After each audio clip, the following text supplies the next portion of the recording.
Hello everyone. What a day it is for all the chess lovers from all over the world. Anish Giri, our favorite player, has won the Tata Steel Chess Masters 2023.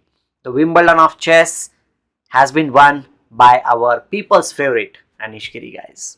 I'm really happy, and the championship game which he played against Richard Rapport today is really interesting. Well, it was decided in the last moment, but I will say that the throughout the game, Anish kept on pressurizing Richard Rapport, and it is a pleasure to watch how these top players play in this tense battle. Because on the other hand, Abdusattor Nodirbek needed just to win the game and clinch the title, but Anish was fighting for his own chances.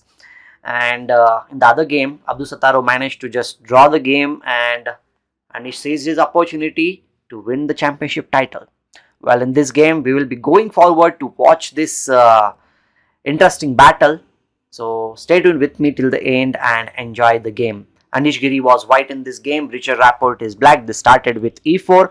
Before going further, don't forget to like this video, share this video with your friends. If you are new here, subscribe to my channel.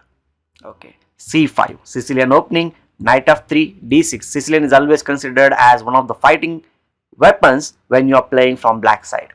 d4, c captures d4, knight captures d4, knight f6, knight c3, and now here in this position he played knight c6, the classical Sicilian. Anish decided to play bishop to g5, attacking the knight on f6 square. Well, here usually players play e6, and there are many different possibilities in this position. They play queen d2, queen d3, f4, and bishop e2, bishop b5, so on. But as we know this thing, that Richard Rapport is a very creative player, and that's why he decided to play a move which is trending nowadays, especially because of Dubois.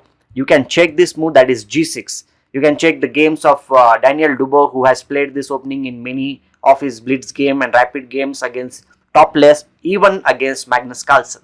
Okay, Anish was obviously well prepared. He captured on f6, he captures f6, and now bishop goes to b5 square.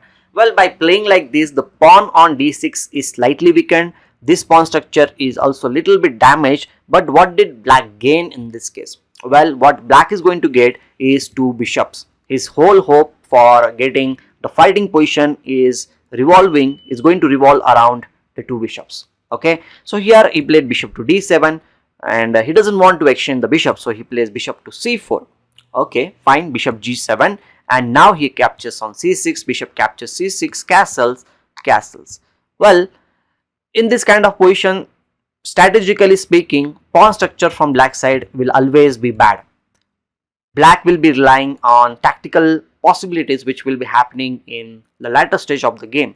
And here I just want to tell you, I was talking about Dubois' game.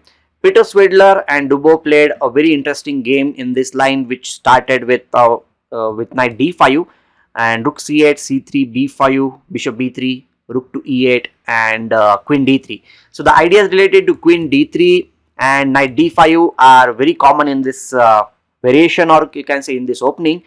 So of course these top players know each other's game and they study, and Anish Giri decided to play queen to d3 instead of playing knight d5 in this position, which Swidler opted for. Now rook c8, because black needs to get the rooks on c and e file. That's very common idea here, and now he goes for knight d5. So you can say, like in Swidler's game, knight d5 was played first and then queen d3 was played, but here Anish played queen d3 first and then knight d5. Well, another thing which I would like to tell you, that in the previous year, in the same tournament, not exactly same, in Vaikanze B group, Motelev played against Potkin, and here he opted for bishop to b3, and then f5 was played, e captures f5, bishop captures on c3, b captures c3, and now he played queen g5. It was a very hard fought drawn game because black is exerting some pressure on white's king over here, and he needs to defend. He defended with f3, queen into f5, capture, and they ended up drawing the game after a lot of moves, you can say. So bishop b3 was also one of the moves which was played, but he opted for knight d5. Before f5 is played, he just wants to get away from the diagonal, you can say. And after knight d5, he played rook to e8. c3, because of course f5 is in the air, you can say. The bishop will be opened up, the pawn on b2 should be protected. So here he plays bishop to d7, further protecting the breakthrough which is going to happen. f5, he plays bishop b5, he wants to exchange the bishop, because if you play this move, let's suppose, then we can definitely capture here, and then after that you can capture. And if he goes for these exchanges, excuse me,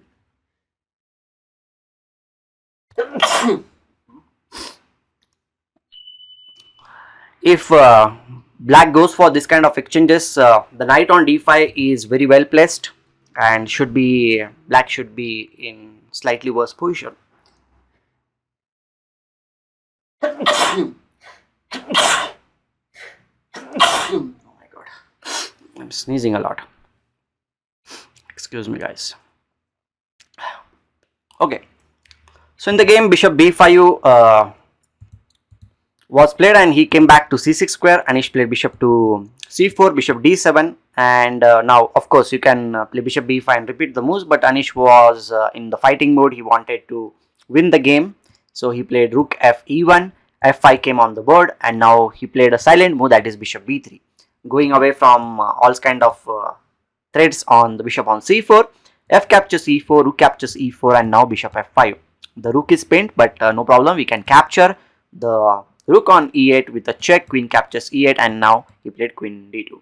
So what black wanted is kind of, he has two bishops which are open now, and he has some play also in the position, but everything is revolving around the pawn on d6, which is a weakness. And if white manages to create more attacking possibilities against d6, then he might be having great position. Another thing which is there, the knight is sitting in the center of the board. I have talked about this knight as the octopus knight in the past videos also, that if you manage to centralize your knight, it will be a very strong piece, because it will be attacking on 8 squares, plus 4 squares will be in opponent's camp, and that is a very beautiful place for your knight. So always look out for those things. Black plays bishop to e6, now rook d1, further supporting the knight. Of course you can capture here, and the game will be converted, or you can say in opposite color bishop, which is kind of equal, but white will have slight pressure on these 2 pawns, and black needs to defend. Okay, here he played queen to d7, h3. He wants to have some room for his king in the future, you can say. b5, and now he plays queen f4. Well, no problem, rook to c5, the knight is under attack. He needs to do something with the knight. He goes back on e3 square.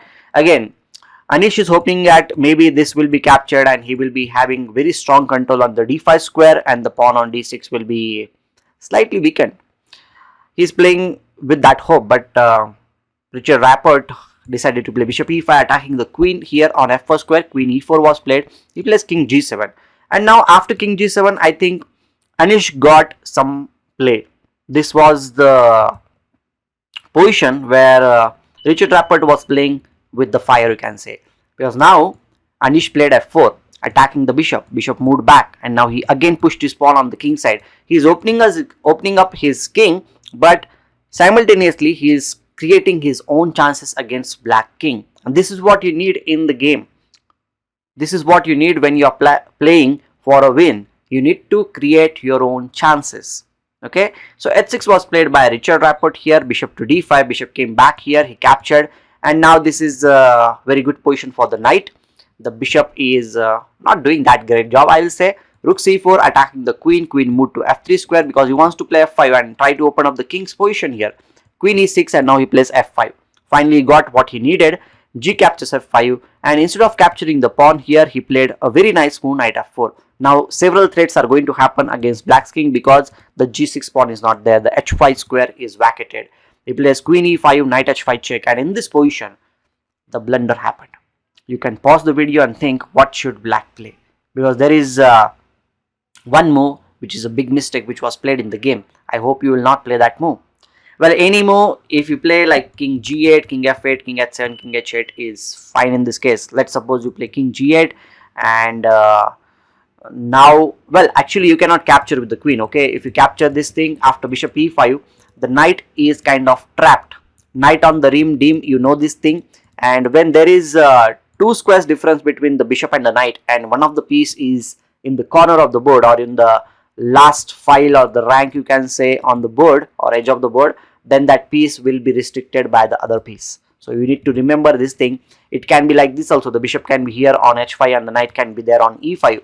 Still the bishop squares will be all under control, you can say. Okay, so never do this thing in your game. So instead of capturing on f5, you have a good move, that is rook f1. You cannot capture it here because the knight will be capturing the bishop on f6 for free. Maybe you can play bishop h4, and now queen captures f5 is possibility. You can of course capture here. It should be an equal position, provided that black needs to be very careful. His pawn structure is pretty ruined, and I will always prefer to play with the white pieces in that case. You can give a check, king g2, queen check here, and maybe it should be equal, I will say. Okay, fine. In the game, Richard Rapport made a mistake in some time pressure, you can say. He played king to g6, and now here Anish Giri played a move which came as the complete surprise for Richard Rapport. It seems that everything is protected, right? No need to worry. The pawn on f5 is also protected. You cannot really capture here because, as I already mentioned, that will be good for black. But sometimes you miss out the things which you take for granted. The pawn on d6 is supported by the queen, and why will white capture it here, right? That's what you will think, but the things are not like that. Chess is very complicated game. Here Anish found out the brilliant move, that is rook captures d6. The point is, if you capture, queen f5 is going to be a check and mate. So you cannot capture the rook. What will you do in this position? Well, he played king g5, and you cannot capture here because there will be several checks here. So instead of that, he played a simple move, rook to d5. Okay, and now rook into f5 is going to come, queen e1 check, only one check, king to g2, and there is no other check in this position because everything is guarded. The bishop needs to be protected. He plays bishop e7, rook f5 check, king to h4, and now here in this position he played a very nice move, that is queen g3 check. The point is, after these exchanges, rook h5 is a checkmate, which is very difficult to defend. The best move can be bishop to g5, but in that case I'll say rook into b5, and the pawns will be falling just like ripe apples. So instead of continuing this game, Richard Rapport decided to just resign the game. One more I would like to say, that one tricky thing is that if you are very enthusiastic and if you capture it hoping that black will capture here and this will be a checkmate, that will be a disaster for you because black will just capture with the king and he should be winning. Okay, and the last move which I would like to tell, that rook c5 is a good try, because hoping that you can capture here and the game will continue, or you can capture here and then again the game will continue, you can play bishop and somehow. But the best move here in this position in order to finish the game is b4. The rook doesn't have any squares to defend this file, so you have to capture here, and after knight f5 check there is a fork over here and black is going to lose the piece within the game. So with this nice and interesting game, Anish Giri managed to win the championship battle, you can say. He won the Wimbledon of Chess, Tata Steel Chess Masters 2023. I hope you enjoyed the game. Guys, we are very active on this channel, and if you are liking the video, then do share it with your friends, subscribe to the channel. And one more thing I would like to say, that I have the online chess academy. If you are interested to improve your chess skills, you can definitely join my personal classes or the group classes. You can get all the information on my website incrediblechess.com. Do visit it, message me, and I'll be waiting for you in the next video. Till that moment, take care, goodbye, and love you all.